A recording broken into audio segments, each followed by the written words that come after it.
আরজিকরে নিরাপত্তায় কেন্দ্রীয় বাহিনী, হাসপাতালে নিরাপত্তায় সিআইএসএফ মোতায়েনের নির্দেশ সুপ্রিম কোর্টের প্রধান বিচারপতির।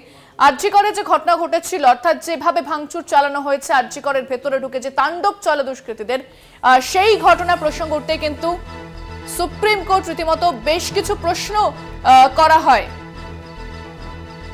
এবার সুপ্রিম কোর্ট সিআইএসএফ মোতায়েনের নির্দেশ, আরজিকরের নিরাপত্তায় কেন্দ্রীয় বাহিনী মোতায়েনের নির্দেশ দেওয়া হয়েছে।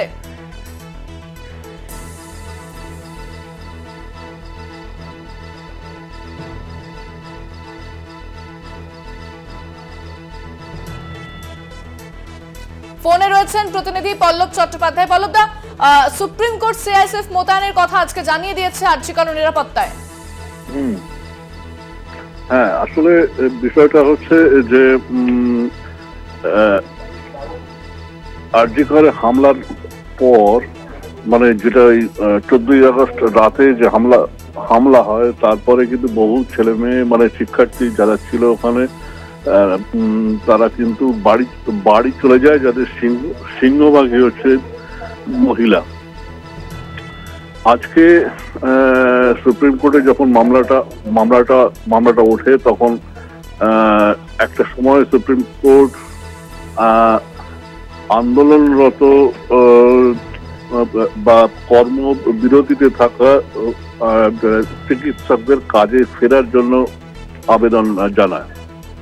এই আবেদন জানানোর পরেই এক আইনজীবী তিনি যে জানান যে যেভাবে হামলাটা হয়েছিল এবং পরবর্তীকালে সেখানকার মহিলা চিকিৎসকদের নাম ধরে ধরে যেভাবে হুমকি দেওয়াটা হয়েছে, তারপরে তারা কোন ভরসায় সেখানে যাবে।